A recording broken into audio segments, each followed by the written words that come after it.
Selamat pagi teman-teman kelas 4. Gimana kabar kalian hari ini?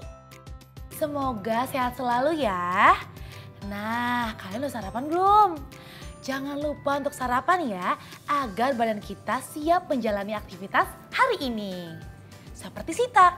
Sita sedang sarapan di ruang makan. Nah, sebelum memulai kegiatan kita hari ini, kita berdoa dulu yuk sesuai keyakinan masing-masing. Berdoa mulai. Selesai. Semoga semua ilmu yang didapat bisa berguna untuk kita semua ya. Jangan lupa juga untuk menyiapkan buku latihan kalian. Di pagi yang cerah ini, Kak Dara ingin bertanya nih, dapatkah kamu melihat awan di langit hari ini? Nah, sekarang gambarlah bentuk awan yang kamu lihat di langit hari ini. Gambarnya diwarnai yang bagus ya teman-teman. Nah, kemarin kamu kan sudah mempelajari macam-macam benda langit, termasuk asteroid. Tahukah kamu, ternyata ada beberapa nama tokoh Indonesia yang digunakan sebagai nama asteroid. Yuk kita simak lebih jauh. Nama tokoh Indonesia sebagai nama asteroid. Indonesia memiliki tempat penelitian astronomi dengan nama Observatorium Bosca. 4 nama ahli astronomi yang pernah memimpin observatorium ini dipakai sebagai nama-nama asteroid Trojan. Asteroid Trojan adalah gugusan asteroid terbesar di luar angkasa. Asteroid Trojan juga memiliki lintasan yang sama dengan planet-planet saat bergerak mengelilingi matahari. Pemakaian nama keempat ahli astronomi tersebut merupakan penghargaan dari Lembaga Astronomi Dunia IAU atau International Astronomical Union. Nah, keempat ahli astronomi itu adalah Bambang Hidayat, Moji Raharto, Dani Herdiwijaya, dan Taufik Hidayat. Selanjutnya nama-nama asteroid untuk masing-masing adalah asteroid Hidayat, asteroid Raharto, asteroid Dani, dan asteroid Taufik. Keempat ahli tersebut memang tidak terlibat dalam penemuan asteroid tersebut. Akan tetapi, lembaga dunia tadi memberikan penghargaan atas keberhasilan penelitian astronomi yang telah dilakukan. Asteroid adalah sekumpulan batuan luar angkasa yang banyaknya bisa mencapai ribuan. Seperti batuan penyusun asteroid Trojan. Di antara ribuan batuan penyusunnya, nama para ahli tersebut berada pada urutan ke-12.176, 12.177, 12.178, dan ke-12.179. Wah, hebat kan? Ayo, siapa yang ingin meneruskan jejak beliau-beliau untuk menjadi seorang astronom? Giat belajar ya teman-teman? Oh iya teman-teman. Tahukah kamu selain manusia ada seekor hewan lucu loh yang pernah melakukan perjalanan ke luar angkasa. Namanya Laika. Laika adalah seekor anjing yang merupakan hewan pertama yang melakukan perjalanan ke luar angkasa. Saat itu ia mengendari pesawat bernama Sputnik 2 pada tahun 1957. Laika berasal dari Rusia. Ia berhasil melakukan perjalanan mengelilingi bumi. Nah, sekarang waktunya untuk menjawab pertanyaan nih. Untuk teman-teman di rumah bisa langsung menuliskan jawabannya di buku latihan ya. Kalau untuk Sita bisa langsung jawab. Oke Kak. Yang pertama, menurut pemahamanmu, apakah yang dimaksud dengan asteroid Trojan? Apa ya jawabannya? Asteroid Trojan adalah gugusan asteroid terbesar di luar angkasa dan memiliki lintasan yang sama dengan planet-planet saat bergerak mengelilingi matahari. Betul sekali. Oke, kalau gitu selanjutnya ya. Tuliskan tokoh Indonesia yang namanya digunakan sebagai asteroid. Dan kira-kira ada berapa orang ya? Ada 4, Kak. Siapa aja kalau gitu? Keempat ahli astronomi tersebut adalah Bambang Hidayat, Mojira Harto, Dani Herdiwijaya, dan Taufik Hidayat. Betul sekali. Oke, kalau gitu pertanyaan terakhir nih. Keempat ahli astronomi tersebut tidak terlibat dalam penemuan asteroid. Namun, nama mereka digunakan untuk nama asteroid yang telah ditemukan. Apa alasan 4 nama ahli tersebut digunakan sebagai nama asteroid? Nah, kamu masih ingat gak Sita? Agak lupa sih, Kak. Ayo diingat lagi ya. Seingatku, nama keempat astronom tersebut digunakan sebagai penghargaan dari Lembaga Astronomi Dunia IAU atau International Astronomical Union atas keberhasilan penelitian astronomi yang telah dilakukan. Dan jawaban Sita betul sekali.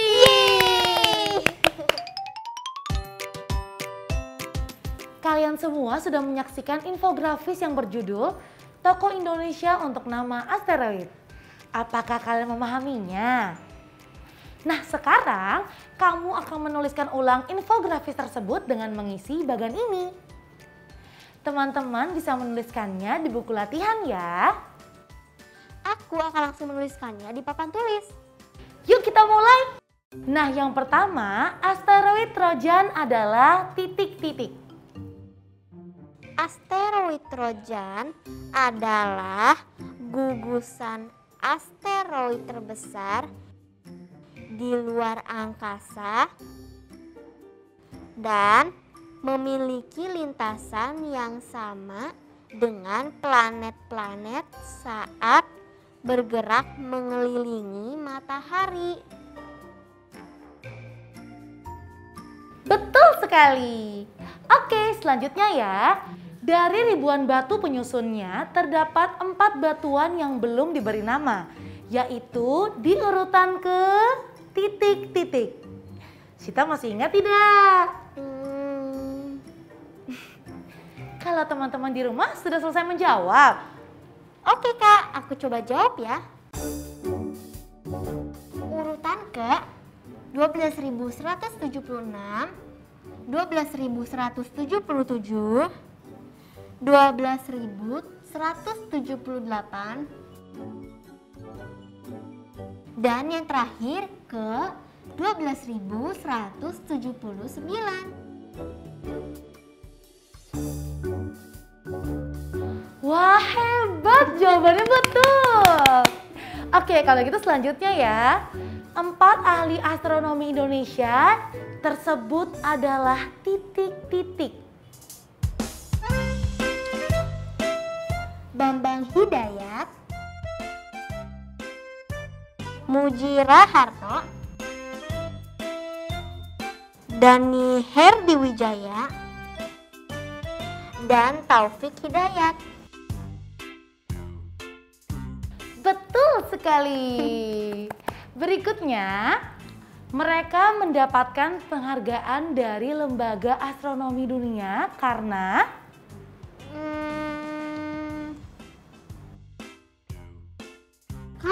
keberhasilannya dalam melakukan penelitian astronomi.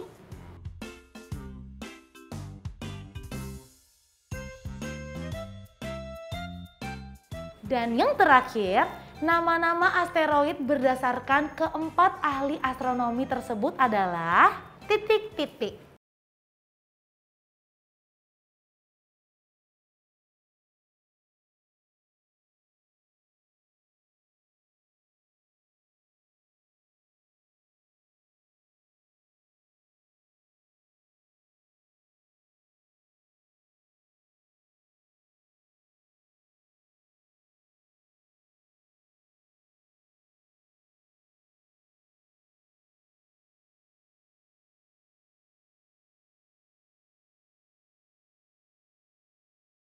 Betul sekali.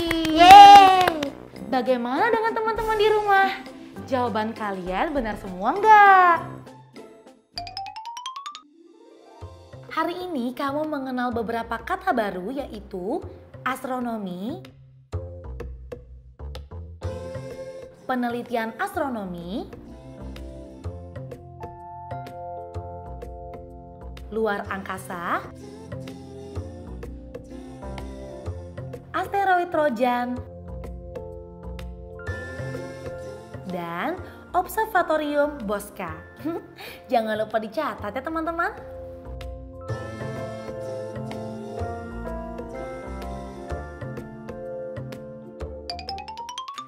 Untuk latihan kali ini, pasangkanlah setiap soal berikut dengan jawaban yang tepat dengan menuliskan huruf yang sesuai.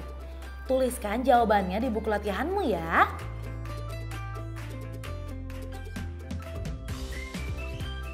Yuk kita mulai dengan soal pertama. Tempat penelitian astronomi di Indonesia disebut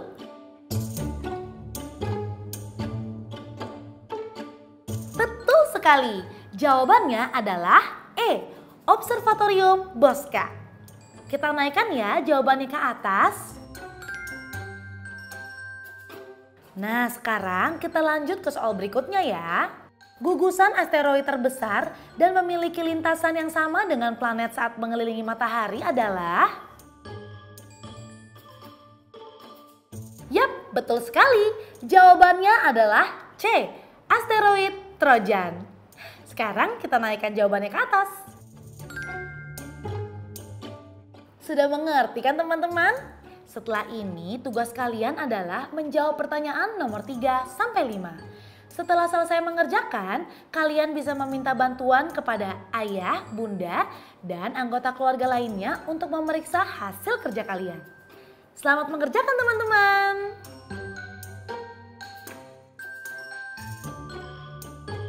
Nah, kalian jangan kemana-mana ya. Kami akan segera kembali setelah yang satu ini.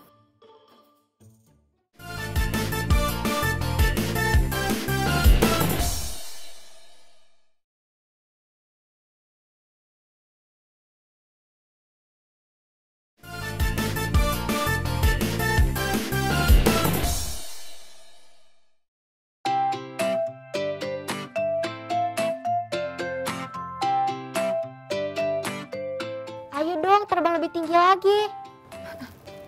Seru banget sih mainnya Sita. Iya kak, Sita jadi membayangkan pesawat luar angkasa. Ngomong-ngomong ya Sita, kakak jadi teringat roket deh. Seperti roket pelambung itu ya kak? Iya benar sekali. Oh iya, kakak Dara juga punya gambar roket pelambung yang memiliki ketinggian berbeda. Sita dan teman-teman di rumah coba perhatikan ya. Siap kak. Berikut ini terdapat beberapa roket pelambung yang tingginya berbeda-beda. Ada roket A yang belum diketahui tingginya, sementara roket B memiliki tinggi 90 meter, roket C memiliki tinggi 100 meter, dan roket D belum diketahui tingginya, dan roket E memiliki tinggi 80 meter. Nah sekarang Sita dan teman-teman di rumah jawab ya, roket manakah yang lebih pendek dari roket C, tapi lebih tinggi dari roket A? Jawabannya roket E dan roket B kak. Karena kalau kita perhatikan roket E dan B memiliki tinggi yang lebih pendek dari roket C dan lebih tinggi dari roket B. Yeay, benar sekali. Sekarang kita lanjutkan pertanyaan berikutnya ya. Oke, menurutmu roket manakah yang tingginya masih belum diketahui? Mudah sekali kak. Roket yang tingginya belum diketahui ada dua, roket A dan D. Betul. Nah sekarang berapakah kira-kira tinggi roket tersebut? Sita masih ingat gak caranya? Karena kemarin kita membahasnya lagi, aku jadi ingat kak. Jika dilihat, selisih roket B dengan roket E adalah satu garis dengan selisih tinggi 10 meter. Artinya setiap baris bernilai 10 meter.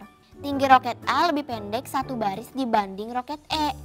Jadi dapat kita hitung dengan cara 80 kurang 10 sama dengan 70 meter kak. Bagaimana kak? Jawaban aku benar gak? Yap, benar sekali. Jawaban Sita benar. Sekarang kita lanjutkan mencari tinggi roket D ya. Tadi sudah diketahui tinggi satu garis adalah 10 meter. Jika dilihat roket D lebih tinggi satu garis dari roket C.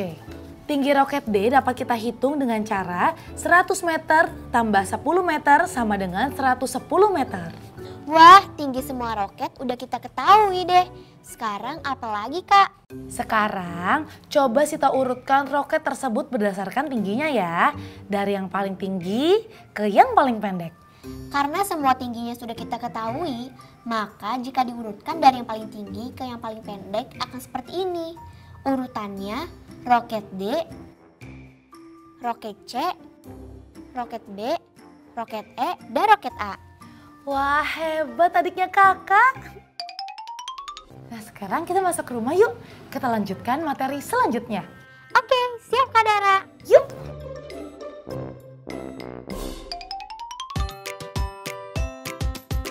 Materi selanjutnya apa yang akan kita bahas nih Kak? Kakak akan membahas mengenai benda langit dan bentuk matematikanya. Simak baik-baik ya teman-teman. Tahukah kamu benda langit yang dapat memancarkan cahaya sendiri? Bintang Kak. Ya, betul sekali. Bintang merupakan benda langit yang memancarkan cahaya dan salah satu contoh bintang adalah matahari. Matahari merupakan pusat dari sistem tata surya kita. Lalu, konsep matematika apa ya yang berkaitan dengan matahari? Lingkaran bukannya Kak? Betul sekali. Jawabannya adalah konsep lingkaran. Matahari memiliki bentuk yang hampir menyerupai lingkaran. Nah, sebagai sebuah benda langit yang menyerupai lingkaran, matahari pun memiliki diameter. Diameter matahari berukuran sekitar 1.391.400 km. Wah, besar sekali ya Kak. Meskipun matahari memiliki diameter yang besar, tetapi jika dibandingkan dengan bintang lainnya, ukuran matahari ternyata masih relatif kecil loh. Nah, salah satu bintang paling terang di langit malam adalah Sirius. Diameternya jauh lebih besar daripada matahari. Diameter bintang Sirius mencapai 2.400.000 km. Sedangkan diameter matahari 1.391.400 km. Memangnya perbedaan diameter keduanya seberapa besar ya Kak? Nah, berikut ini adalah data kedua bintang tersebut yang disajikan dalam bentuk diagram batang, vertikal, atau tegak. Bagaimana? Terlihat dengan jelas bukan bahwa diameter Sirius jauh lebih besar daripada diameter matahari? Wah, iya Kak. Disajikan dalam bentuk diagram batang, aku jadi lebih mudah membaca datanya ternyata. Oke, selanjutnya Kak Dara akan memperkenalkan sebuah roket dan diagram batang. Hai teman-teman kelas 4. Kemarin kita telah membahas mengenai roket. Tapi apakah kamu tahu mengenai roket sonda? Roket sonda adalah salah satu jenis roket yang merupakan produk asli Indonesia. Wah, hebat sekali ya Indonesia. Indonesia bisa memproduksi roket. Nah, roket tersebut dikembangkan oleh Lembaga Penerbangan dan Antariksa Nasional atau yang disingkat LAPAN. Berikut ini adalah tabel yang menyajikan data mengenai daya jangkau roket sonda. Pada tahun 2020, daya jangkau yang dimiliki roket sonda sejauh 200 km. Sementara pada tahun 2045, diperkirakan daya jangkau yang dimiliki roket sonda bisa mencapai 300 km. Bisakah teman-teman membayangkan seberapa jauh jaraknya? Jauh sekali ya. Tapi dengan menggunakan diagram batang, teman-teman bisa lebih mudah melihat perbedaan jarak daya jangkau yang dimiliki roket sonda pada tahun yang berbeda. Data daya jangkau roket sonda pada tabel ini. Yuk kita sajikan dalam bentuk diagram batang seperti yang sudah kita pelajari sebelumnya. Teman-teman, apakah menurutmu diagram batang horizontal atau mendata seperti ini sudah sesuai dalam menyajikan data pada tabel daya jangkau? Bagaimana menurutmu? Apakah sesuai? Yap, ternyata diagram batang ini tidak sesuai karena belum lengkap teman-teman. Jika diperhatikan, batang yang menunjukkan daya jangkau roket sonda pada tahun 2020 sudah tepat, yaitu 200 km. Sementara itu, batang yang menunjukkan daya jangkau roket sonda pada tahun 2045 belum ada. Nah sekarang yuk kita lengkapi. Mari kita tarik batang mendatar pada tahun 2045 hingga menyentuh garis keterangan jarak jangkau 300 km. Nah, mudah bukan melengkapi diagram batang tersebut? Supaya teman-teman di rumah semakin semangat, Kak Dara mau ngasih tahu nih. Besok Kak Dara bersama Sita akan melakukan proyek yang membuat pesawat luar angkasa. Tentu pesawat yang bisa meluncur cepat di udara. Jangan sampai terlewat dan ketinggalan ya. Nah sebelum itu teman-teman, kalian boleh mencatat terlebih dahulu bahan-bahan serta peralatan yang dibutuhkan untuk membuat pesawat luar angkasa. Ada 1 buah botol plastik, kertas warna atau origami, plastisin atau lilin mainan, kardus bekas, selotip, gabus, kartu pompa sepeda, alat pompa sepeda, penggaris, gunting, pensil, dan air.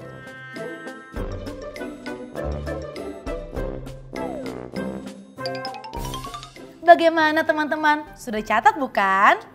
Nantinya dalam mengerjakan proyek ini, kalian bisa mengajak serta orang tuamu atau anggota keluarga lainnya ya.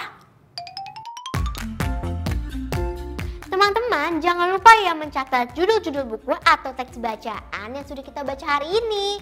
Seperti hari ini, aku sudah membaca teks berjudul Nama Tokoh Indonesia sebagai nama asteroid dan benda langit dan bentuk matematikanya. Jangan sampai lupa mencatat judulnya ya. Teman-teman, ini dia beberapa hal yang sudah kita pelajari hari ini. Gak kerasa ya, kegiatan belajar kita hari ini begitu cepat berlalu. Oh iya teman-teman, apa kamu sudah diberitahu Kak Dara bahwa besok kita akan membuat pesawat luar angkasa? Aku jadi tidak sabar ingin membuatnya bersama teman-teman. Untuk itu jangan sampai ketinggalan ya belajar bersama Sita dan Kak Dara besok. Oh iya teman-teman, jangan lupa juga ya untuk selalu menerapkan 5M, yaitu mencuci tangan, menjaga jarak, memakai masker, menghindari kerumunan, dan mengurangi mobilitas. Sampai jumpa lagi teman-teman, dadah! Sekarang tetap belajar dari rumah ya teman-teman. Ingat, jaga jarak, rajin mencuci tangan, dan pakai masker agar kita mencegah penyebaran COVID-19. Sampai jumpa!